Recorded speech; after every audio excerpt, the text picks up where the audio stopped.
Well, the attack of Russia on Ukraine is now threatening the lives of children. UN Children's Agency, Unicef, says 500,000 children have fled Ukraine, with a number of refugees continuing to grow. I'm joined by Toby Fricker from Unicef for more on how they are helping. Toby, good morning to you. Thank you very much indeed for your time this morning. So it's now becoming evident that this attack and the siege by Russia on Ukraine is now affecting the innocent of all innocent, young children. Thanks very much. Thanks for having me on. We're extremely concerned, of course, for the protection of children inside Ukraine.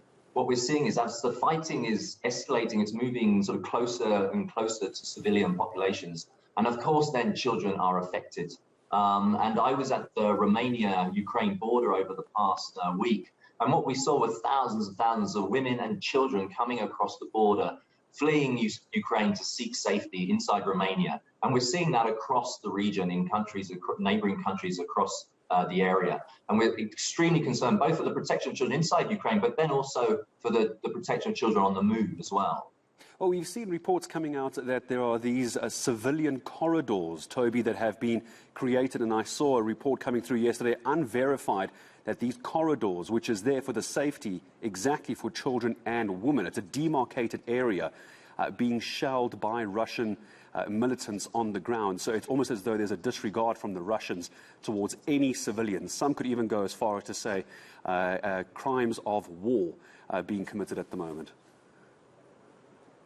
Yeah, I mean, humanitarian corridors are extremely important right now to get women and children out of areas that are affected by heavy fighting. And UNICEF and UN and other partners called for everyone, all sides, to respect that. Because what's critical is that children and women are not in the line of fire, that they can reach safety.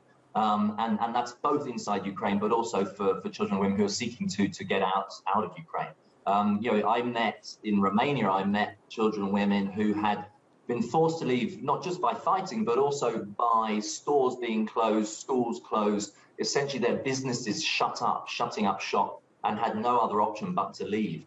And the women I met, all of them left for their children. Every single one said, I'm here because of my children. I need to protect my child, but I also need to keep my child having some form of childhood, reaching safety, going back to school, having some sort of normality despite all the horrors and the trauma that they've been through.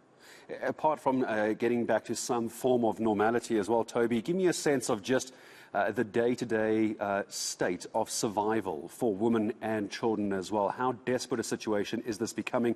A, and B, is UNICEF coping? Do you feel like you could get more support, and where would that come from? It's extremely desperate. I mean, inside Ukraine, we've seen images, and the situation is unfortunately getting worse and worse. Outside Ukraine, we see families arriving with one bag, two bags, anything they could carry. I met a mother with her two daughters, and she managed to carry their school bag.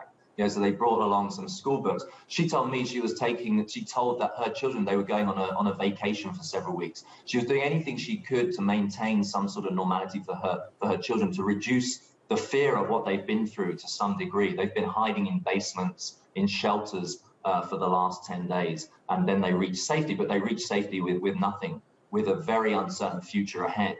What's critical is that UNICEF, we've been setting up what are called blue dot spaces across the region for people fleeing Ukraine, and that they provide information guidance. They provide a space where children can play a little bit, can rest a little bit before the uncertain sort of journey continues. And it also helps to do some family reunification support as well. Inside Ukraine, it's an extremely complicated operating environment. We have been able to move in some supplies a couple of days ago, and that included surgical equipment, medical first aid kits, and we managed to get that in. But it's extremely difficult, and we call on all sides to respect that, what we call the humanitarian space, so that people can access supplies, they can be safe, and that's what UNICEF is really trying to do. And we need to scale that work up. We asked for $276 million for our work inside Ukraine, and a further $73 million for our work in neighboring countries. And we call on everyone to support as much as they can to support UNICEF, but also the incredible local organizations that are working inside Ukraine, and also in places like Romania, where I met astonishing work going on by the local authorities, by local organizations, families, communities coming together, showing solidarity to help children and women as much as they can.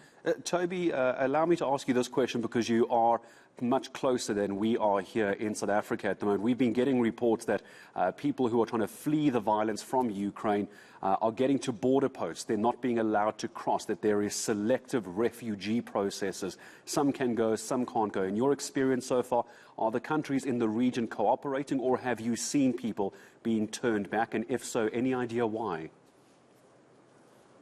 My experience in Romania was that the borders were open, the authorities were extremely welcoming and doing anything they could to make this horrific sort of journey a little bit easier for women and children arriving. There was no one being blocked. People were coming in, people were receiving food, water, blankets, and they were going to transit spaces for a short period of time before moving on in the journey. And a lot of people were connecting with friends of friends or with family who already lived abroad. So that's what I saw in Romania, and I was extremely impressed with the support of the authorities, but also the communities in the local areas who came together to really help extremely vulnerable children at this time. Toby, perhaps I will leave this as my last question. I'm sorry, I'm trying to get as much from you as I can. I know how busy you are before I say goodbye. Would it be your view, and would it be your observation that Russia is deliberately targeting civilians? From what you've heard from the women and children you've spoken to, is that their impression, that Russia is deliberately targeting the most vulnerable? My observation is that children and women are in the line of fire, and as the fighting moves closer and closer into urban areas, that's going to happen more and more.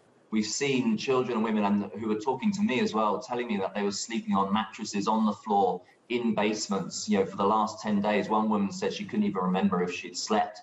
She was that traumatized. And women are trying to hold it together for their children, trying to keep it together to help their children along this horrific sort of moment in time for them. And I think the key thing is that all sides maintain and protect civilian areas, civilian infrastructure, and in particular women and children, and that's what Unicef calls for. Toby Fricker from Unicef, appreciate all your work. I really appreciate the insight. I know how busy it is in a war-torn area. Speaking to us all the way from the Eastern European part of where this conflict is being fought out at the moment, not necessarily in Ukraine. He is in Romania at the moment. Unicef helping as many women and children flee the country as possible with this attack from Russia.